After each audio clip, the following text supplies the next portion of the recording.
And welcome into a brand new edition of the RSL Show. I'm Alex Napoles. That's Josh Clark. He's Carson Lantz, and we're here to bring you the latest and the greatest with the Real Salt Lake. And the not so greatest is that there is no Real Salt Lake for the next few months. Real Salt Lake now off until July 22nd as MLS and Real Salt Lake head into the World Cup break. And you end up with a 1-1 draw in Minnesota as your final result before the end of the year. But looking at the positive side, Real Salt Lake sitting in third place of the Western Conference in a really good spot heading into that second half of the season. But Josh, Carson, how we doing, guys? I'd be doing better with 3 points. I feel like we kind of deserved, if that tracks. Yes. We were definitely saved by VAR multiple times, and we're lucky we didn't lose that game. Oh, 100%. Yeah. I don't know if save the right word. I think ultimately they were the right decisions. I think it's kind of crazy that there are people online going after Tori Penso and the officiating in this game when the officiating saved you twice. Yeah. That's mind-boggling to me. Puzzling. But here we are, and it ends up being 1-1, and Real Salt Lake split the points before they head into the break. But let's start with the game breakdown here as starting in goal, of course, Rafa Cabral for Real Salt Lake.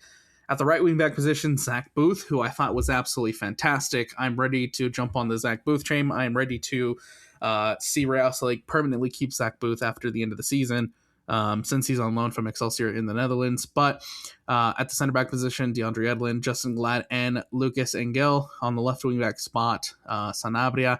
In the midfield, Stein Spearings, Noel Caliscan, the usual suspects. You have Xavier Gozo pinching in alongside Aiden Herzakani, and then up top, Sergi Solans. No Diego Luna again, one of the big storylines. Of course, after it was being reported that Diego Luna was not going to head to the World Cup, he misses out on the final game for Real Salt Lake. He's missed a lot of matches, man. I know we'll get to this later, but obviously before all of the advertisements that kind of had me convinced that he'd get called up, I do remember us talking about how the amount of games he's missing is going to hurt his chances. Yes, we did mention that. So, yeah, it seems to have come to fruition, doesn't it? A little bit, but we could have used him. Is kind of what I'm getting at, right? Yeah, I think in this game you probably could have used them. I kind of wish Real Salt Lake would have kept their foot on the gas. Oh, we absolutely did what we were like nagging on Colorado and making fun of them for doing when we played them. 100%. As soon as Real Salt Lake went up in the first half, I think that there were still a couple of opportunities for Real Salt Lake to get forward, but in the second half, nothing was going for you offensively. Everybody had dropped back. Everybody was back defensively. We're bunkering down, holding on to a 1-0 lead, holding on for dear life at some points to a 1-0 lead. And we've talked about it before with this Real Salt Lake team. Parking the bus usually isn't Real Salt Lake's friend. It's almost no team's friend, genuinely. Yeah, I think the only team that's actually been successfully won championships parking the bus is like Jose Mourinho's Chelsea back in the day. Or like Arsenal this year. Or Arteta in Arsenal this year. Yeah. But they're genuinely a good defensive unit, right? And it's not an issue. We're not a good defensive unit. Yeah, it helps when you have center backs like Saliba and Gabriel, who are two of the world's best at the moment, right? And they're incredible at what, Carson and Alex? Set piece defending. Weird. Crazy how that works. Crazy. What? Anyway, People can be good at set piece defending? and scoring on set pieces, right? Yeah. I don't know. That's our Achilles heel, man. Genuinely. It's so frustrating. You had one earlier in the first half, right? You're up 1-0. You had one in the first half where good read on RSL's defense. To kind of step forward and allow the runners the entire Minnesota line to run forward. And essentially create an offside trap. That was good. I'll give them credit for that because they do score on that opportunity. Deng gets a ball inside the box and puts it in past Cabral. And for a second there, it does seem like Minnesota has an equalizer. But like I said, Tori Penso ends up going to the VAR. It's clear and obvious that everybody is in front of the defensive line. So, I'll give them credit for setting up a pretty good sort of offside trap on that free kick. But then in the second half, late in the game, man, it's in stoppage. Like, you've got to be better. You have to, right? You've got to be better. Holding on. The game is so close to being over, and you just fall asleep. I mean, I guess this is where, the people were at Torrey Penso for the push on Justin Glad. I don't see enough there. Not enough to go after like that online. And I'm not one to like defend a referee. Clearly. Right. She had a decent game. Yeah. It was bad defending, right? It is what it is. We're bad at defending set piece opportunities, whether it be a long throw, whether it be a free kick, whether it be a corner. It's our Achilles heel. 1,000% agreed. And until we figure that out, we're going to be having this conversation over and over again. A little bit disappointed too in the substitution pattern. I thought a lot of the guys who came in off the bench in this game did very little to impact the game. Oh, they were poor. You had Philip Quinton, who subbed on the 61st minute alongside Lineker Rodriguez. Philip Quinton, immediately after subbing in, they go after Philip Quinton, and Philip Quinton creates a couple, it's a couple mistakes, which is really unfortunate because, like, some games Philip Quinton will come in, man, and he'll be really, really good. And right. That he can defend at that quality. Like, there's quality in him. And then other games, it looks like this one against Minnesota, where they just go at him and he doesn't have any answers. Yeah, and this is the Philip Quinton that we were afraid of seeing. Right. And I want to just, I know that there's plenty of players who could have closed down the opportunity from Minnesota, but I do want to say that the Minnesota opportunity came from the side Philip Quinton was on. Yep. Yeah. Yep. Hey, how tall is he again? Bro, don't remind me. I've been saying this since he's joined the team. That he's not an aerial threat. No, he's not. Which is wild when you're 800 feet tall. 7'4", guys. Is he really 7'4"? Pretty sure he's 7'4". No, sorry, 6'4". 6'4". 6'4". I'm giving him a whole.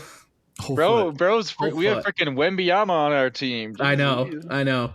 I was just thinking about Wemby and that San Antonio Spurs team, and I thought Wemby and Phil Quinton looked the same. So now they're letting us all down right now. This is not a basketball podcast.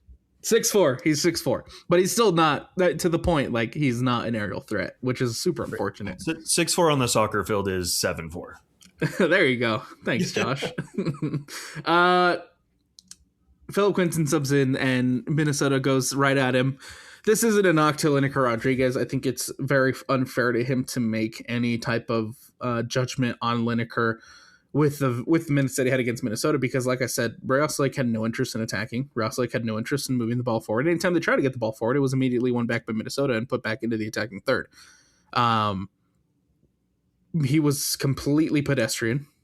I can't. He came on the field. Yeah, I did too, and that's the unfortunate part. I don't think that he really did anything to impact the game. He did have one good defensive recovery at some point. Yeah.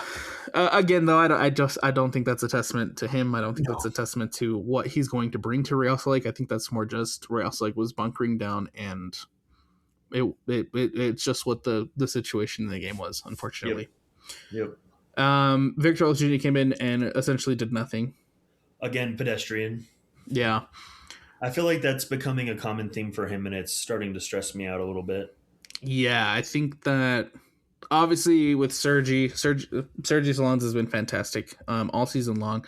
One of the top goal scorers for Real Salt Lake so far this season. Completely out of left field, doing great things again as a super draft pick. But the person that you spent high money on to bring in, right, from Champions League football is not producing. And I hope that this break, and I hope that having, I guess, another preseason midway through the season as you get ready to resume action come July 22nd can help Victor Olatunji find a little bit of that form that we saw him have towards the end of last season, because it's needed. I don't think that this version of Victor Olatunji is going to be a lethal striker in MLS. No, but I refuse to give up on him. Yeah, I'm not at that point where I'm like with Diogo, where we're like, it's time to move on. No, but I am getting concerned. Yep. Did we just say Diogo? I did say Diogo. Uh-oh. Are we getting the same vibes? I'm not. Yeah. Oh, okay. I'm picking up what you're putting down now. I'm picking up what you're putting down. No, I'm not there yet. Because I think I think Victor still does the media availability, and he's very happy to talk to the media, and he's still very happy to, as he looks, he looks to be very happy at Real Salt Lake, and so I'm not at that point where there is a complete lack of attitude and there is a complete lack of effort like we saw Diogo. I'm not there yet with Victor. That was my biggest problem with Diogo was the lack of effort. I'm not there yet with Victor, because it does seem like there is a concerted effort from Victor to come into games and try to make an impact. It's just unfortunate that he's not. Right, but I also feel like the times sorry, Carson. I feel like the times he's come into the games, right? Yeah. The other substitutions have also been made, and he's not getting the best service, or we're trying to defend, or you know what I mean? Well, even with his starts. Yeah, fair. Okay, I'm gonna that Galaxy game where he started. It was his first start of the season, and that was the whole team, though, man. The offense looked so poor. The offense looked so poor. What was the second game that he started this season? It was very recent. Oh, it was the Dallas. Okay, so yeah, 2 poor games with him starting. Right. So is that a testament to Victor, or is that a testament to? Oh, correction. Sorry, it was the midweek against Houston, where in the first half he goes 0-0, and Houston looks like the better side. Right. But still, is that a testament to Victor? Or is that a testament to the rotations, and the lack of getting forward from Maestrandi's rotations? I want to lean towards that, because it wasn't like we were creating opportunities and he just wasn't finishing right. The whole team looked bad. Yeah. I don't know. What do you think, Carson? I feel like I've went on social media and I said I've kind of defended Victor a little bit. I mean, no one wants to start the season with an eye injury, or just any type of injury, and then, but also with the arising of Sergi Salons, doesn't help you out as well. But I just think obviously a striker, you need to be putting balls in the back of the net, and Victor hasn't done that. But at the same time, I've noticed that he doesn't get the same exact service that Sergi is getting. That's kind of what I was thinking, and the route I was going as well. But to kind of counterpoint you on the rise of Sergi, right? Shouldn't that help Victor by easing some of the pressure on him having to perform? In a way, yeah. But again, as a striker, your job is to score goals, and if you're not scoring goals, that's gonna ruin your confidence, stress you out, and then when a striker finally gets one in the back of the net, that's kind of helps their momentum. But since Victor hasn't done much of that this year, it's just is gonna help make him get worse and worse confidence wise. And if he's not getting the same service as the other striker is, it kind of, I can from my perspective as a player who grew up playing as striker, if one player is getting service and then the one that's trying to perform and is not getting that exact same service, that makes you think a little bit more about what's going on in the locker room. Why aren't guys giving me the ball to take opportunity for me to perform? But why are they only doing that for the other guy and not me? Yeah, I can see that, because I definitely think his service is different, but I also think that's a testament to the profile of the players, right?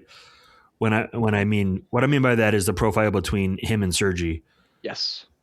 It's a completely different profile. Styles. Yeah. Right. And I don't think the guys at the moment are necessarily suited to play towards Victor's style. Does that make sense? Yes. Yeah, that makes sense. And you can tell, Victor's big. Well, he's 6'4", 6'2", and he's not slow by any means. He's kind of more of a really physical target forward, and Sergey's kind of like a advanced hold up striker. And that's why I feel like Sergey succeeds more in our tactical style right now, because he gets involved in the build up, he gets involved in the play, and that's what has helped him succeed in RSL's tactical formation right now.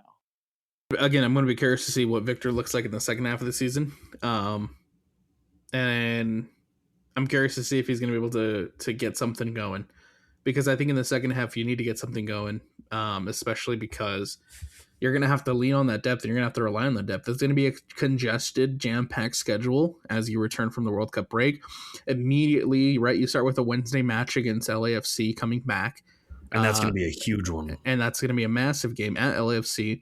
And then immediately, within a couple weeks, you start Leagues Cup play. And then, of course, you're just the midweek matches are just going to keep rolling on because everything's going to be jam-packed to try to hurry up and get to the playoffs. So you're going to need to rely on the depth. You're going to need to rely on some of the rotations. And so I feel like Victor's a big missing piece that Real Salt Lake needs right now. And so I'm hoping that he can get going. I think he can. I'm going to throw out the positive vibes. He can do it. Yeah, I want him to succeed. I like Victor. Big difference in the midfield once you sub out Stein Spearings. Stein Spearings does a fantastic job of closing down I feel like the exact play that you saw Minnesota score on. And no disrespect to Griffin Dillon, but that's one of the things that Stein Spearings has been incredible at this season, protecting the outside of the box, and then he gets subbed off, late equalizer. You don't have him on to make the play. Yeah, I thought Griffin Dillon had a good start to the season. He's had some good performances, but still suspect at times. We really need Emeka and Nelly healthy. Oh, I know. So badly. I know. Yeah. Our midfield is deep, but there's deep in ways, right? We can use Moisa and Griffin Dillon, but they're still young guys learning professional ball, right? Yeah, and I feel like even more so now to this point of the season, despite Moisa not having played since week 2, week 3. I'd like to see him get some more shots. Yeah, I think Moisa is the better option off the bench than Dillon. Yes, I agree. I was about to touch in on that a little bit too. I definitely think Moisa did good enough at the start of the season in his performances that he should have probably been given a little bit more playing time by now, and we haven't seen that yet. I thought between the performances of the two early in the season, Moisa was the better of the two. Yeah, I would 100% agree. Yep. So we talked about it. We talked about it at the beginning of the season, like how different the midfield looked like once Moisa subbed off and once Ruiz came in. Right. It was scary. And so I thought that because of what we saw from Moisa early on, he'd be getting the minutes that we're seeing Griffin Dillon have now. But it's obvious that they want to keep him with the Monarchs and they want to keep him performing with the Monarchs. Carson, you're the Monarchs guy. You're paying attention. Has he been getting consistent minutes down there with in the MLS Next Pro? Yeah, he's starting every game. A player his age needs to be playing as much minutes as they can, and so I would agree. Obviously, they don't want him rotting on the RSL bench. So right, and that could be a big reason that Griffin Dillon's getting the minutes right now. Yeah, right. I'm not saying it's the wrong choice. I'm just saying, in a perfect world, this is what I'd prefer to see. In a perfect world, I want to see more Luka Moisa, man. Right, and or maybe Griffin Dillon's just a good communicator and works really hard on the practice field. The last guy I want to hit on before we wrap things up on Minnesota, we wrap things up on the first half of the season, is Zach Booth, man. Bro. I'm a fan. He coming into the season, and I remember when they made the loan signing, I was like, yeah, okay, like whatever. And it was a little underwhelming. And this was before, Real Salt Lake signed Giavogi. This is before Real Salt Lake signed Stein Spearings. Like, this is before all the European guys came over. Like, he was one of the first signings of the offseason. And I remember once we got the notification, once we got the confirmation that it was happening, Josh, I sent it over to you, and I was like, this kind of, this isn't inspiring. Especially, the track record that Real Salt Lake had coming into this transfer window. Not inspiring. Not inspiring at all. and then plus, I think him and Chance Cowell were announced at the same time, and so I was like, are we serious? Like, this is what we're doing? I'll happily eat crow because he has come in motivated. He has come in and has been flexible. And what I mean by that is he's excelled at the right attacking midfield position. He's excelled at the right wing back position. And any time that he's been on the field, I've been uber impressed with Zach Booth. And then it's finally paid off with him scoring. He had the one that came off the crossbar against Houston that I really wish would have gone in, because that just would have absolutely taken the top off America First Field. And finally, he gets rewarded with a Xavier Gozo assist, sets him up with the late run into the box, and then he just rifles it into the top of the net. And it's beautiful. Zach Booth scores for Real Salt Lake. Yeah, it was a great goal. Great assist from Gozo. You know, had we held on to the win, Gozo would have had another game-winning goal contribution. That's right. But, of course, no, we didn't. And I know the whole Utah to Utah goal thing has been beaten to death, but still incredibly cool. It is awesome. It is awesome. Right. Yeah, I'm a big fan of Booth and the coverage there at right back now. I think everyone's wondering who's going to replace Gozo when he leaves. I think we already have Gozo's replacement. Yeah, I think I prefer it's a small sample size, but I'm preferring what I see from Booth over Dominic. Booth, I actually, before this game versus Minnesota, I was watching back some Monarchs games that he played in, and I was watching them play LAFC 2 not too long ago. And surprisingly, Booth and Riquelme were like the two guys that stood out to me. They were both on the right side of the field, and they were totally dominating that right side of the field. And they just stood out. I'm like, dang, Zach Booth looks like a beast at the right wing back. Like, he just never stops running, works his butt off. And he also is pretty dangerous in the final third as well. So we can't forget he has European experience, right? He went through the academy. Guess what academy he went through? Leicester. Yeah, he played with the Leicester Academy. Right. After the Russell. Yeah. But him and his brother did they both go to Leicester? No, the brother went straight to Bayern. That's right. Okay. Taylor's a baller too. Taylor's just injury prone. Yes. But this was supposed to be Taylor's World Cup, man. It was. Which is crazy to think about. But yeah. I forgot the thought I was on about Zach Booth, but he's been a beast with the Monarchs, right? Yeah. Oh, I was about to say Pablo Ruiz was also starting in that game too, and Pablo Ruiz was Riquelme and Booth definitely stood out above everyone. You know, they weren't playing down to the level of MLS Next Pro. Pablo Ruiz was playing down to the level of MLS Next Pro, and it's kind of sad seeing the fall off of his career. It sucks to say, but it's just so sad. That's what injuries will do to you, man. Yeah. That's a guy who should have gone to Europe. I mean, he technically did in the third division Austrian league. Yeah, I know, but I mean, like is it really the third division? Yeah, he played in the third division. Well, honestly, that's what kind of led to his surge. That's what kind of led to his rise, because before that he was playing right back mid, right wing, and then left wing, and I didn't really see and left back, and I didn't really see much. That was a horrendous experience. Yeah, I didn't really see much from his play. I didn't really see much from Pablo Ruiz, and I thought, this 18, 19-year-old kid at the time, I was like, no, it's going to be I don't know what his future is going to be, right? Pinzgau really changed the trajectory of him and Andrew Brody. They both go to Pinzgau. They both come back, and they both look incredible. Brody enough to earn a starting right back spot for a couple years, and then Pablo Ruiz kind of became the midfield maestro, playing that deep holding role, deep line playmaker role, and excelled at it for years. Until the injuries, man. Probably should have gone to Europe. But that was all quickly derailed, unfortunately, by the back-to-back knee injuries. Yeah, that LAFC injury, I think, was the death. First one. That was the first one. Yep. Yeah. Jeez, man, I still remember that game like it was yesterday. Same. Even though now it's been... Hey, screw the Leagues Cup, man. 3+ years. Jeez. Yeah. I really would have preferred to see, Arias come in and Riquelme.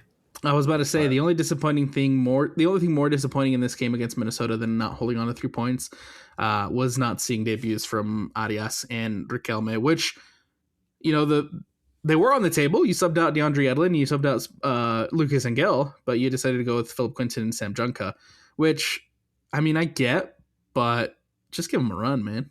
Right, especially you have to buy him now. Yeah, see what he can do. I mean, come on. Now we have to wait 2 more months to maybe get a taste of this. I don't know. Whatever. I thought that report was wild. And Josh, you mentioned it a little bit, but it was reported out literally hours before the Minnesota game on Saturday that because of some obligations and appearances clause met, the obligation to buy was there for Juan Jose Arias from Atlético Nacional. $2 million is the reported fee. And it's crazy to me. I wonder what the agreement was because he's only played 2 games with the Monarchs. Which is, if that's the obligation, that's crazy. That means that there's some crazy faith there from RSL, man. I mean, I hope it works out, but the fact that we haven't seen him makes me very nervous. Yeah. But as we've been talking about all season, man, maybe he's the key to this defense. Maybe he's the missing piece of the puzzle when it comes to Real Soleil's defensive struggles. We can only hope, bro. Don't let us down, please. There's a high bar of expectation he has to meet pretty quickly. Kobe Henry and Arias, please get healthy. Even if he is the quote-unquote answer, though, I still think we need to be going after another center back. You think Genuinely. so? I do. I do not have faith in a majority of our center backs, dude. You know who's good? Who's that? Masalas from the Monarchs. You know what? Even if that's the answer, that's fine. But he's pretty good. And I think a lot of people haven't really been keeping up with him, but he's a beast at that left side. He's like I would view him more as like a kind of like a DeAndre Yedlin for like as like an outside back playing in that outside center back role, but he does a dang good job for the Monarchs there, and I think he captained his first game last Monarchs game.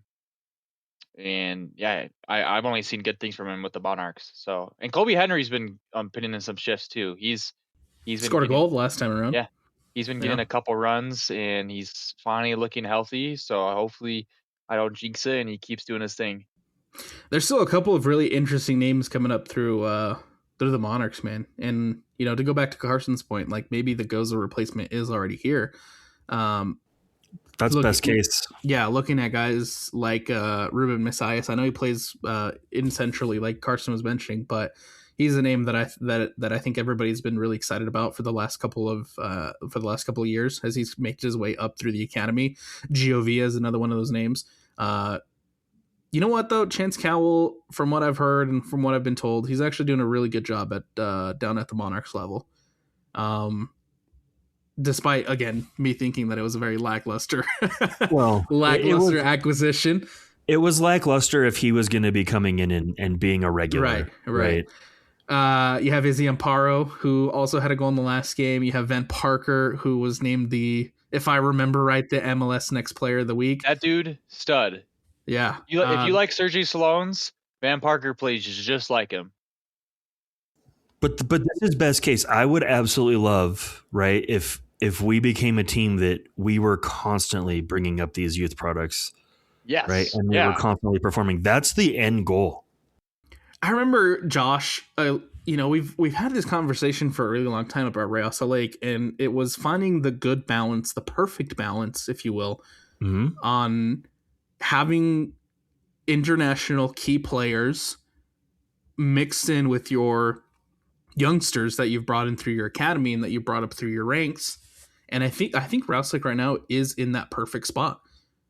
You have stars like Morgan Giavogi. You have stars like international signings like Stein Spearings who have come in and have made a really big difference, and are, I feel like, fantastic role models for some of these younger guys. And right now Real Soleil has a really great balance of those type of players, those type of signings, while also making sure that they're bringing together their academy guys, which we haven't seen this from Real Soleil in the past. And I love it. Forever. I love it. I think great. I think the club's in a really awesome spot right now. I'm wanting to be selfish, and I want to see more of it. Real Soleil gets a 1-1 draw on the road at Minnesota to wrap up the first half of the regular season, which means that Real Soleil enter the World Cup break sitting in third place in the Western Conference. Really great spot to be in, I think, heading into the World Cup break. When you look around Major League Soccer, Austin FC just recently fired Nico Estevez. They lost 3-0 to St. Louis on the road this over the weekend. Charlotte with a 1-0 win over New England. DC United and Montreal played to a 4-4 draw. How about DC United being up 3-0 in that game, and then Montreal come roaring all the way back to tie it up at 4-4. Montreal still has a team? Montreal still has a team. Sure. Brian Vera's on that team. And Yeah. Brian Vera's on that team. They kind of suck, though. Prince Owusu, they kind of do suck, but Prince Owusu scored a hat trick, and so I'll give him credit for the comeback. Cincinnati with a 6-2 win over Orlando. Chicago with a 2-1 win over Toronto. Nashville with a 2-1 win over New York City FC. New York Red Bulls with a 2-1 win over Sporting Kansas City. Dallas with a 2-1 win over Colorado. San Jose bouncing back, 3-1 win over Portland. Vancouver 4-2 win over San Diego. A 1-1 draw between the LA Galaxy and the Houston Dynamo. A 2-0 win for Columbus over Atlanta. A 6-4 wild of a game, Inter Miami against Philadelphia. Inter Miami taking that one, and then 1-0 win for LAFC over the Seattle Sounders, which means in the Western Conference, sitting at the top of the table is the Vancouver Whitecaps with 32 points. Tied with them is San Jose with 32 points. In third place, Real Salt Lake, 26 points. In fourth, FC Dallas with 25. What a climb from FC Dallas, by the way, who were below the playoff line 2 weeks before they played Real Salt Lake and now have risen all the way to fourth place. In fifth, LAFC with 24 points. In sixth, Seattle Sounders with 24. In seventh, Houston with 22. In eighth, Minnesota with 22. And then in ninth place, taking the last playoff spot, is the Galaxy with 20. Sitting just below them, San Jose 17 and Colorado 16. It's going to be tight, no matter what happens in the second half of the season. The 6 points, meat grinder of the West. Oh yeah, 6 points separate Real Salt Lake and the LA Galaxy. So a really bad week from Real Salt Lake and a really good week from LA Galaxy. You can see those two teams completely flip-flop, with Real Salt Lake, staring at the very last spot of playoff positioning, and then the Galaxy moving up. That's how close things are, and that's how. Which is why the draw against Minnesota is very annoying. That's why it could possibly come back to sting a little bit. Anyway. You're up for a large majority of that game. You end up conceding the goal to tie things up late in the game. It's a massive 6 point. Anytime you take on a Western Conference team now, it's a massive 6 point swing. Mm-hmm. And not being able to close it down against Minnesota can be tough. Oh, well. Shall we talk about what we all really want to talk about now? Let's do it. World Cup time. The U.S. men's national team roster has been officially announced with plenty of controversy, but we'll go through the roster. We'll go through the roster and real quick, just tell you the 26 that are heading to the World Cup. It's going to be, of course, Matt Turner, Serginho Dest, Chris Richards, Tyler Adams, Anthony Robinson, Austin Trusty, Gio Reyna, Weston McKennie, Ricardo Pepi, Christian Pulisic, Brendan Aronson, Miles Robinson, Tim Ream, Sebastian Berhalter, Christian Roldan, Alex Freeman, Malik Tillman, Max Arfston, Haji Wright, Florin Balogun, Timothy Weah, Mark McKenzie, Joe Scally, Matt Freese, Chris Brady, and Alex Zendejas. No Xavier Gozo, no Diego Luna. Now, let's get this one quickly out of the way. We'll focus on Xavier Gozo first, because we've talked about it for the last couple of weeks. Would have been awesome for Xavier Gozo to have been on that roster. It was a long shot. Abso-freaking-lutely. Was it an absolute long shot? It was. It was indeed. I think it's very awesome for him at the age of 19 to make the list of the top 55 players, right? To make that provisional 55 roster. I think the last time we recorded, Josh, we had a conversation of if Xavier Gozo was a top 55 American player right now.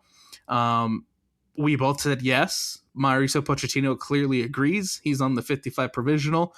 Unfortunately, doesn't make the final 26. It was a long shot, but it was nice knowing Xavier Gozo at least had the opportunity. Yep. 100%. Yeah, I think it's simple as that. Nice that he could have had the opportunity, but he'll be there in 2030. I 1,000% agree. Playing for Aston Villa. The one that's surprising everybody and has caused a lot of stir online is the omission of Diego Luna, of Tanner Tessman. That's the one I'm upset about. And Aiden Morris. Of Aiden Morris. Yep. There was another one that I had coming into this recording that's slipping my mind right now. But there are, there's a couple of names that I thought, were going to be on the roster and they were going to make the final cut. That didn't. And people online have made their displeasures known about specifically, we'll talk about the Rouse Lake one first. And that's, of course, Diego Luna, who didn't make the World Cup roster. I mean, if you go back and listen to this show a couple months ago, we called it. We did. So I'm really not that surprised. Genuinely. I'm only surprised because of the marketing. Yeah. Right? Mm-hmm. I think that's where I'm the most surprised at, because of how much he was pumped up by whatever endorsement deals he has now with Bank of America, with Heads and Shoulders, with Fox Sports. He's on some of the Fox Sports spots. He paraded the kit, right? When they revealed the kit, he was one of the faces to be on all the marketing campaigns, and now he's just off the roster. He's not going. It's a shame.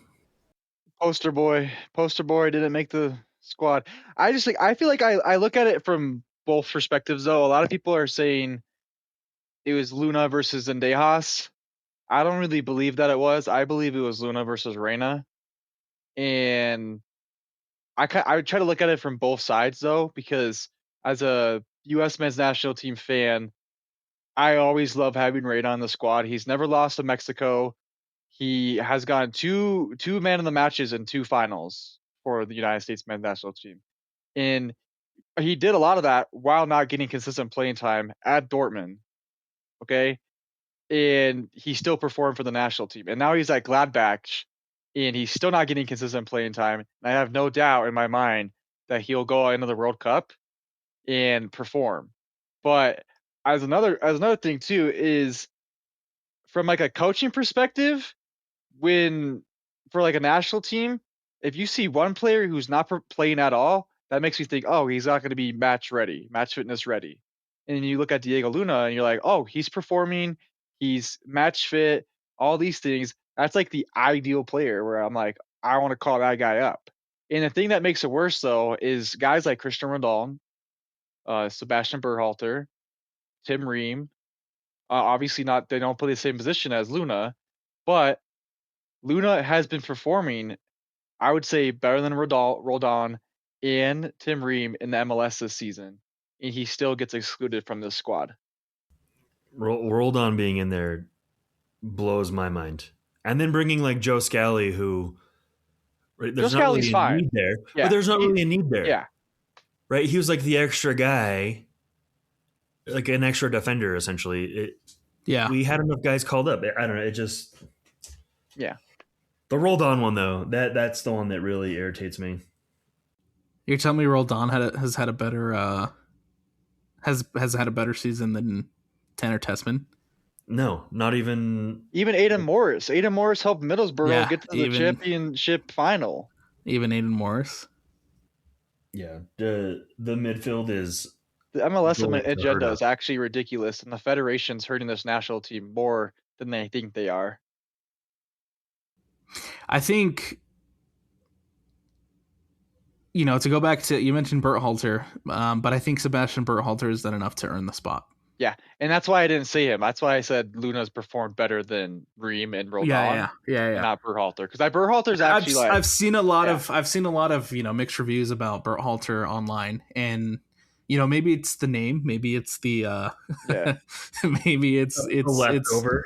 Yeah, maybe it's the last name that's attached to him, unfortunately, and kind of the feelings that I feel are left behind after the whole Berhalter experiment. But I think Sebastian Berhalter has done plenty to earn that spot. Vancouver, for as much hype as we give Thomas Muller, for as much hype as Andres Cubas gets, or all the other players on that roster, Sebastian Berhalter is the guy that makes that team tick. And I think he's earned it. I think he absolutely deserves that spot. Now, would I say, if I had to pick Tanner Tessman or Sebastian Berhalter, I think I'm going Tanner Tessman. Right, but also like Tanner Tessman, in a pinch, he can drop back when we have to, park the bus. Right, he has some flexibility there. there's some flexibility with Tanner Tessman, whereas Sebastian Berhalter, I feel like he's very, one-dimensional. He's one-dimensional in what he does. I think the story behind why Tanner Tessman didn't get called up, I think is a little suspicious, and I don't think we're being told everything right straight up. I think whenever that comes out, I think it's gonna be weird. I think the whole situation's weird. And so, but I feel bad for Tanner Tessman. But if he's legitimately hurt and like couldn't play in this World Cup, that makes sense. But if he could have been healthy by the time of the World Cup, like Chris Richards is probably going to be, I think that's not fair to Tanner Tessman. Chris Richards made the bench for Palace's game. I don't know if he played, but I did see that he was at least included on the bench. So that kind of gives me hope that he is a lot closer to. He did not play, but it does give me faith that he is a little bit closer to being okay more than Tanner Tessman is. Good, because he was hurt last World Cup too, and it freaking sucked. Chris Richards is your best defender on this roster. Yeah, there's no doubt. If Chris Richards doesn't play, we're actually hosed. He is the only thing that's giving me faith, like any type of confidence about that defense. And if he doesn't play, then that's gonna be real unfortunate. I still have nightmares of Walker Zimmerman in the last World Cup giving away penalties in the box. Don't need that anymore. Where do you guys stand on Johnny Cardoso? Ooh. If he wasn't hurt, I think he'd be on the squad. Do you think though? Because I mean, I don't know, because he doesn't perform in the U.S. kit. No. He's good. He's good. He's been good with Madrid, with Atletico. I just think this squad for this World Cup has missed out on the qualifying. The whole like we needed the cycle to qualify to. Yeah, we really needed a cycle for like of qualifiers to like, some grit, hard fought like CONCACAF games. And I think not having that for this World Cup, low-key could come back and bite us in the butt. But I mean, that's what happens when you're hosting the World Cup. But teams are different when they have to like actually fight together and make the World Cup through qualifiers. And I think a lot of the core players in this World Cup missed out on that. I would agree. Yeah. Because I think like the biggest test is like, having to go to Honduras away, having to go to Jamaica away, having to go to like these smaller countries away, and then testing like the likes of Sebastian Berhalter, Arfston, like all these newer guys, Alex Freeman. I like Alex Freeman, so I'm not gonna diss him too much. I like Alex Freeman, but he hasn't had very minutes with Villarreal this year either. No, so like a lot of these guys need to be tested as well as like our up and coming keeper like Chris Brady. We all know Chris Brady's great in the MLS, but he hasn't had like any matches to where he can show himself with the national team. The only thing that concerns me more than the center back and defensive defensive positions is the goalkeeper, bro. What is that? This is the first World Cup for the U.S. I can remember. Just the first U.S. team where our attack is better than our defensive players. Yeah, I would agree. I would agree. And even then, I have a lot of questions about the attack going into this World Cup. Yeah.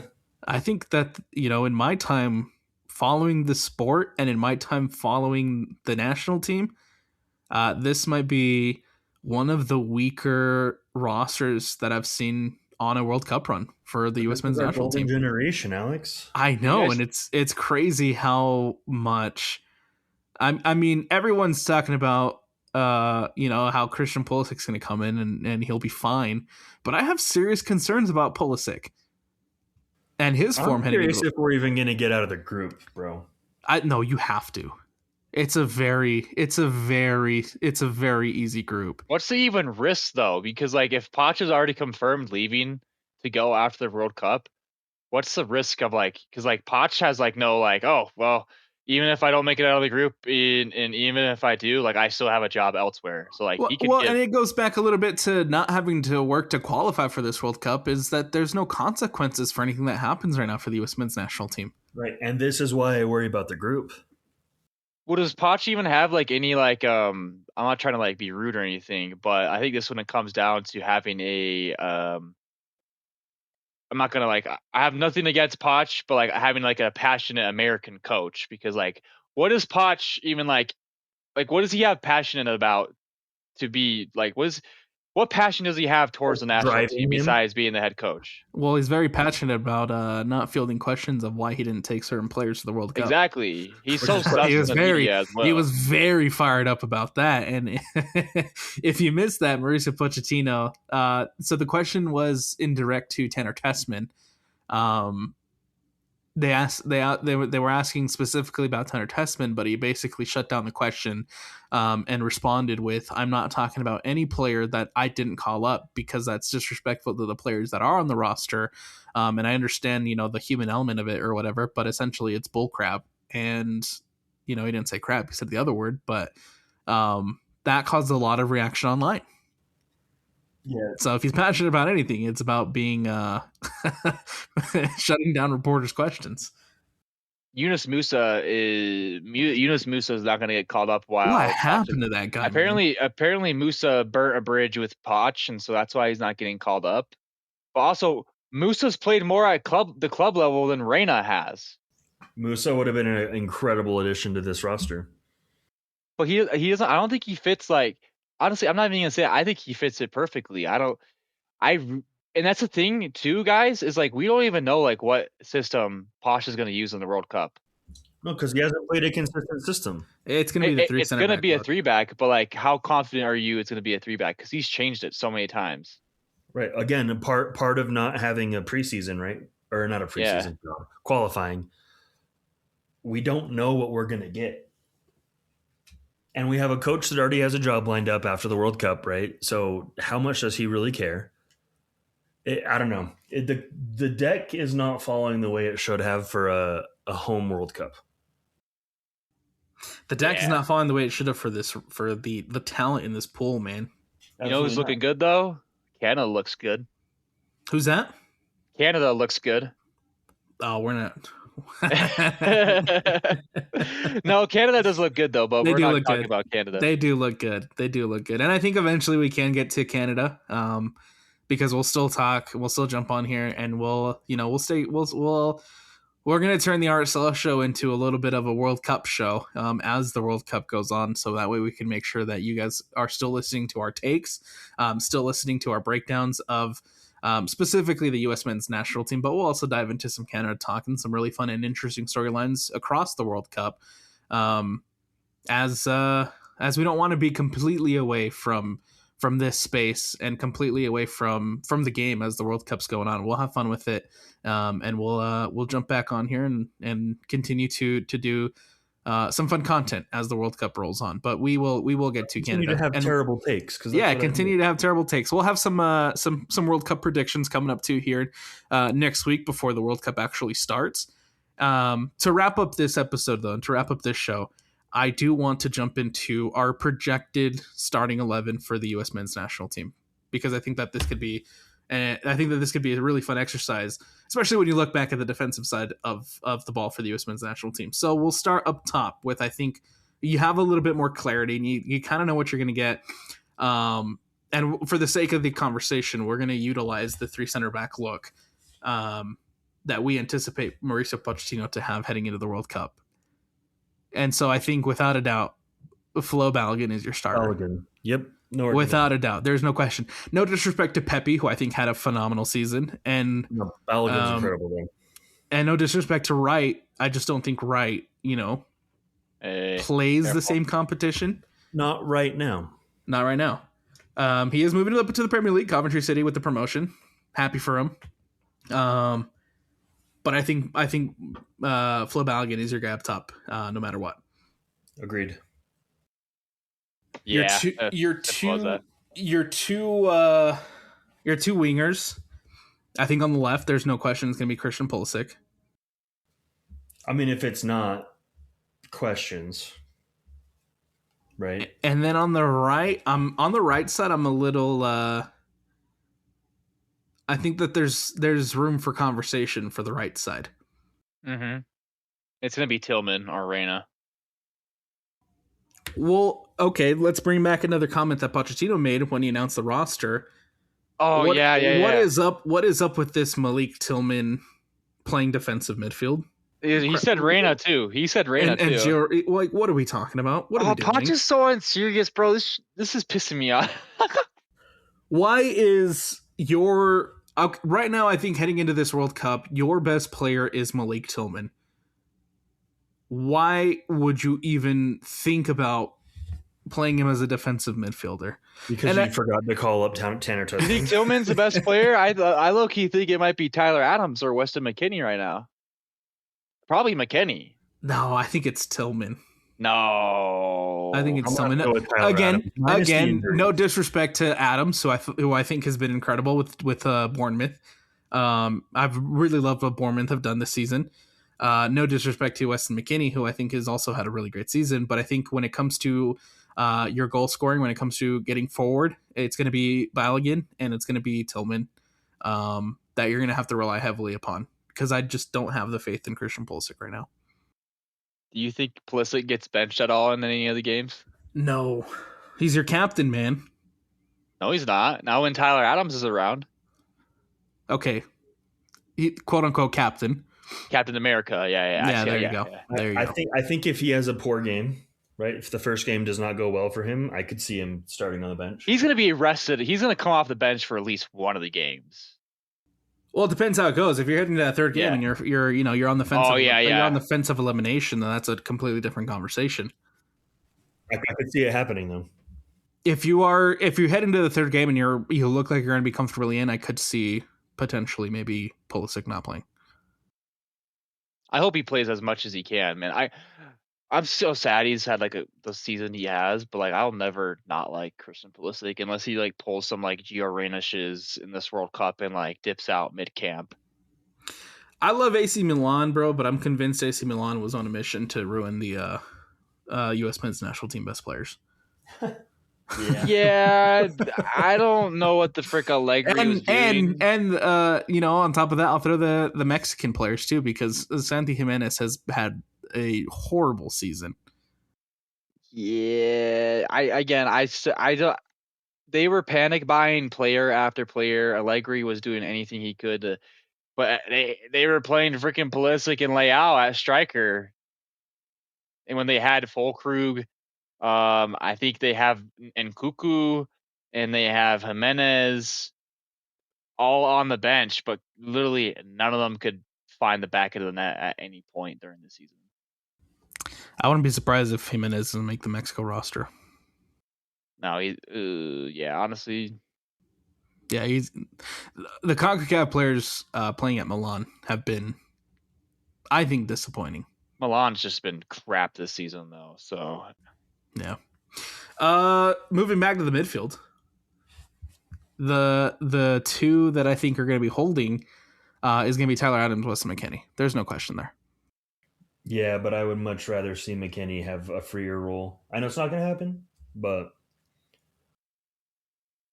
yeah, I think McKennie's been playing that 10 for Juventus all season, and I think he's better in that position. But again, that's why it's nice to have a player like McKennie who can play in multiple positions. So if Pochettino does decide to do the 3-back, a la RSL style, where you do have the two pinching in to create 2 10s, like we see Luna and Morgan Giavogi do, who gets sacrificed for Weston McKennie? Is it Malik Tillman or is it Christian Pulisic? Tillman. Really? Yeah. Y'all hating on Malik Tillman, bro. I'm not. I like Malik Tillman, but you're not going to bench Captain America. Y'all hating on Malik, man. I thought he's been great. If you're going off form-wise, though, Pulisic gets benched. Yep, that's what I'm thinking about, purely. Yeah. So Josh, I'm a big McKennie guy, though. So I am too, man. I love Weston McKennie. Him and Tyler Adams are again going to be two of your most important players heading into the World Cup.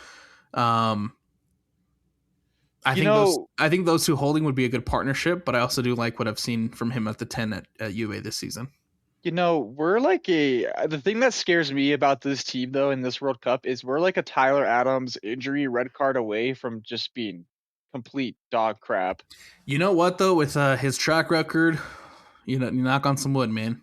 It's highly possible. With his track record, knock on some wood. I think at the left back it's going to be Robinson, no question. Yep. Yeah. I think at the right it's going to be Dest, no question. Yep. Dest or Weah. But again, with Dest, injuries. Yeah.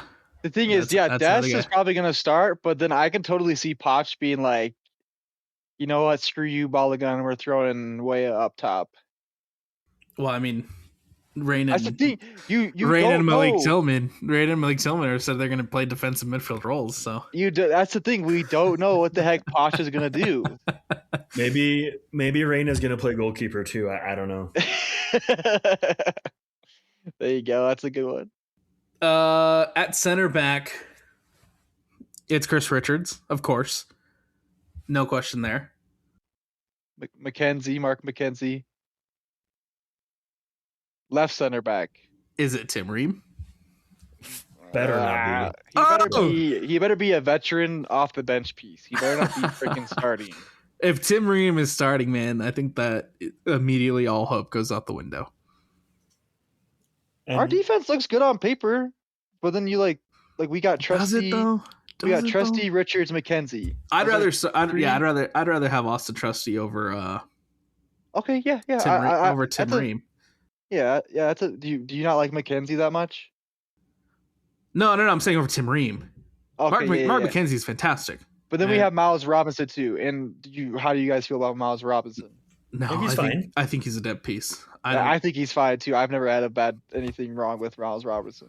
I think I put Raymond Miles Robinson in the same category. I think Miles Robinson, what is being brought just in case Chris Richards isn't healthy. And I think I like Diego Luna, Adam Morris, Tanner Tessman missed out on the World Cup all because they're worried that Chris Richards isn't going to be healthy. Do you think there's any minutes there for in Alex Freeman, a Joe Scally? Alex Freeman's starting. Oh, Alex Freeman's starting. He's gonna be starting at right center back. Wow. Okay. Yeah. Because if you think about it, when the U.S. is in the attack, where our defense drops into a 4-back, and so Alex Freeman slots into that right back, and then Dest gets up as basically the right. I would put Alex Freeman over Tim Ream any day. Oh yeah, he's a beast. I like him. So I don't mind. I don't mind that at all. Everyone over Tim Ream every day. Yeah, Tim Ream's out of his prime, dude. When he came to the MLS, that should have been an indicator that he knew his days are slowing down. Who's also been, I think, disappointing and kind of a surprise he made the roster? Brendan Aronson. No. I think. Oh yes, I think Brendan Aronson. Surprise. I think Brendan Aronson gets way too much of a pass from everybody. Right, all the attention's always on Pulisic. All the attention's always on. Yeah. But Brendan Aronson's supposed to be one of the guys, and he has been uber disappointing with Leeds, and he gets a pass every single time. That's the playing in England pass, bud. I know, it's crazy. I mean, yeah, he starts consistently in the Prem. He starts consistently, man. But what does he do for Leeds? He's a pressing machine. What does he do for Leeds, man?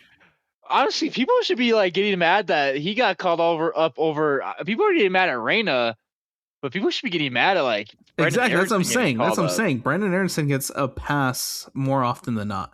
If you want a pressing guy, that dude Diego Luna can press the frick out of teams too. Yeah. I'm excited, man. We've talked about it a little bit before. It is disappointing that the World Cup is in our backyard, and all the tickets are still going for 500 plus, and it's annoying and frustrating a little bit. But I am excited to now that as we get closer and closer, I am excited to watch this World Cup, and I am excited to catch the World Cup fever. I'm excited to see what the U.S. men's national team is able to do. I'm excited to see what the Mexican national team will do. I'm excited to see what the Canadian national team is set to do this World Cup. I think Canada's in a really tough group. and I'll be curious to see if Canada can make it out. Who else are you guys? I know everyone always has like another team where they kind of have a soft spot for and like kind of hope they do good. Who's your guys' like other team that you're excited to watch? Japan. Oh, okay. Yeah. Okay. Yeah. Definitely some of these smaller countries that, you know, traditionally wouldn't make it in. I'm excited to see them, you know, like Cape Verde. Like a Panama. Yeah, or Cape Verde. I know Panama's made it before, but Cape Verde, I am a little bit, I don't know if annoyed is the right word, but I am a little, I guess maybe annoyed is the right word. I'm annoyed that they did expand the World Cup. I didn't think they needed expansion. I thought 32 teams in was fine the way it was, but I am excited to see a Cape Verde. I'm excited to see a Curacao. I'm excited to see, the minnows get a chance. So, yeah, some people have a chance. Now, I know the argument's still out there. Why is Cape Verde going to the World Cup over Italy? Because I wouldn't put it fast. I wouldn't put it past FIFA to eventually change the qualification seating. You know, take a little bit away from CONCACAF, take a little bit away from Oceania or whoever, and give a little more to UEFA, because that seems like a very FIFA thing to do. And that might change for the next World Cup. But in the meantime, right, while you have that pathway and those opportunities, I think teams like Cape Verde should take absolute advantage of them. I always like watching Australia too. The Socceroos. Yeah. Man, I can't remember what World Cup it was, man, but I don't remember if it was 10 or 14. But Tim Cahill leading the Australia team, man, him boxing the corner flag. That's one of my favorite World Cup memories for sure. I love Tim Cahill. Didn't he play for New York Red Bulls? New York Red Bulls, yeah, he played for Red Bulls for a long time. Yeah. Him and Thierry Henry, man, were both there at the same time. I'm a big Tim Cahill guy. I've always enjoyed him. All right, guys. Anything else you want to say? Anything else you want to add? Anything else you want to throw out there before we wrap this one up? We'll save predictions. We'll save some, maybe go through and fill out some brackets and pick our champion on the next time we get together. But anything else you want to say and anything else you want to say before we wrap up? Nah. Enjoy the break. Enjoy the break. Enjoy the World Cup. We here at the RSL Show are very excited. That's going to do it for us here on the RSL Show. Don't forget to go like, don't forget to go subscribe, don't forget to go follow, don't forget to go do what you have to do to follow the RSL Show for the best RSL content. And we'll talk to you guys next week leading up to the 2026 FIFA World Cup.